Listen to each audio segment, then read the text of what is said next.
So we're back with game 4 for the World Championship game analysis. And again, we're taking the perspective of Caruana because, we want the American to win. So Magnus with a semi-surprise. I still don't think Magnus has shown his intent with his openings yet. And as explained in a previous video, that in most World Championship matches, you play your secondary systems or you play sidelines to start with to hide what you're actually preparing to try to win games with. They wait until it starts getting to the clutch time period. Like, remember, it's a 12-game match. I'm expecting the real preparation to come out about game 8 or 9, unless somebody slips up and loses one. You'll start seeing it immediately then. The reason for this is, if you're not showing your main stuff early, you're making all the seconds that work for and are doing all the opening research, you're making them go research all this stuff to make sure that their players ready for the game. So after C4, see E5 with the E5 English, and it goes in the same type of theme as their games have been going with Sicilians, just colors reversed. Knight F3, Knight C6, and personally, I've done a lot of research on E3 here, and there's been some wonderful games by Geary and Grishuk after Bishop B4, Knight D5, and you start seeing some ideas that if they bring the bishop back to C5, for instance, you have, say, Queen C2, and after castles, you have some interesting ideas like Knight G5. And this can be annoying to deal with. So these types of things need to be considered. But G3 was played, which is the classical approach to playing the English. And there are a lot of different lines here that are good.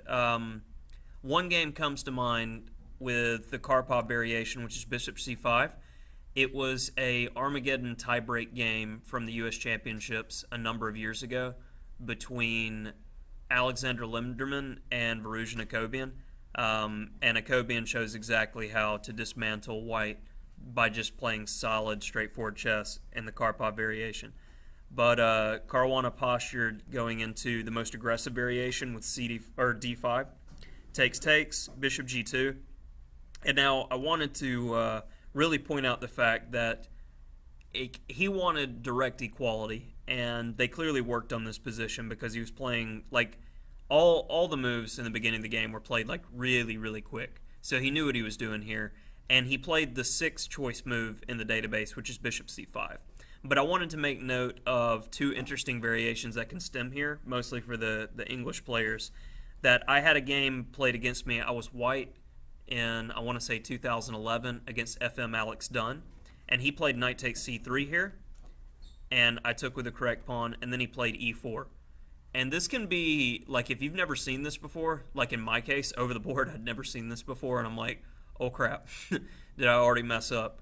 Knight G1 is the best move, even though it's unnatural. And then after F5, D3, Queen F6, Bishop D2, and here white starts doing really well. I ended up drawing that game against my opponent, who's a couple hundred points higher, but the entire time I was under pressure. So that's definitely a line if you play the E5 English to consider.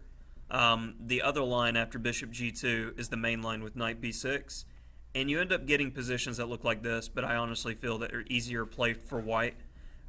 You're restricting B4 by playing A5, and now you're really starting to look at the C5 square, and you'll see the same sort of play when on the white side of the Tarrasch, Queen's Gambit Decline, where you're focusing on the C5 square. So then again, Rook C1 is preparing to control C5, and after F5, Knight A4, and you're going to get the C5 square and use the open C file no matter what. So that's the typical play in the main line for white. So after Bishop C5, which happened in the main game, we got castles, D3, Rook E8, and it was interesting when I was following the game, I was looking to see if this had been played before.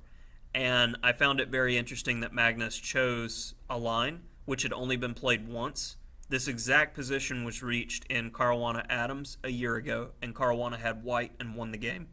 So it's a nice psychological thing to play something that your opponent has done well with in the past on the other side of the board, because there's a certain amount of envy that goes into it that it's like, I want his position because I like it.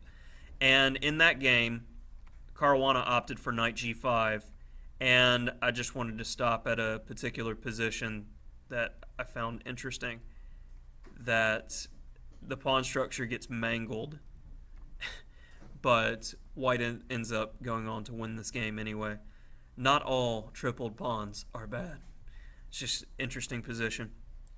But Carlsen, in typical Carlsen fashion, is just like, nah, we'll just develop, play chess. Some trades take place, and as soon as you see knight d4 in the English, there's really no way around it. More trades are going to happen. He gets an extra tempi in, and then we get to this double bishop endgame. And this is about the time that, like, you walk by and was like, oh, the games are going? What's going on? I'm like, dude, it's going to be a draw. Like, because Tao has a famous quote, without knights, there are no tactics. And the higher up in level that you go, the easier it is to defend these types of positions. Like, one of these guys, if I'm playing them in this position, they're going to finesse the crap out of me and win. But when you're playing somebody within 200 points of strength at their level, I would say an average grandmaster should be able to hold this position. That's why they would have taken more risk earlier and gotten to more volatile type position. So here was an interesting moment. There's a lot of ways that this could go.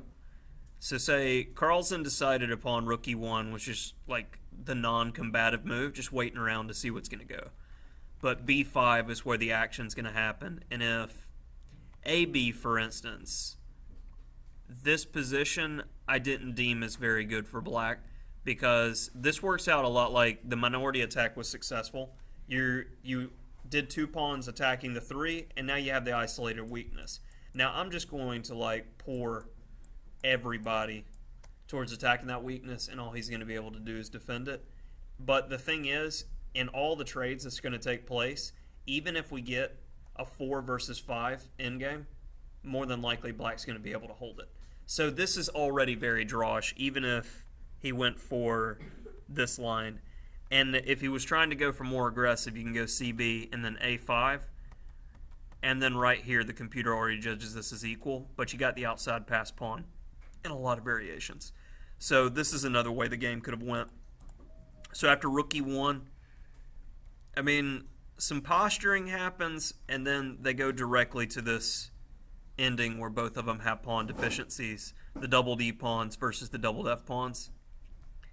B5 is a very strong move because it's securing pawns on the same color as the bishop for future attack.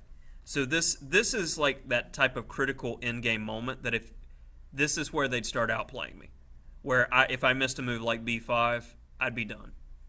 And B5 is super critical. Bishop F8, takes, King G2. Challenging, he's like, no, I need the rooks to be able to attack. And you don't want to drop the pawn, and then all this is pretty straightforward stuff. Attacking the pawn so the rook on B1 can't leave without losing the B4 pawn.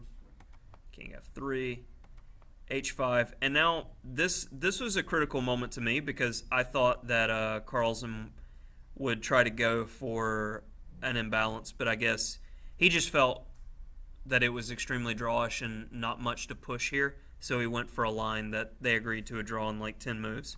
But I would have played G4 here with the idea that in the main game, you see the double pawns trade off pretty quickly and then they agree to a draw. But here, at least I've secured an outside pass pawn. I mean, this means just, you know, a booger's worth, but it's like, it's something to me.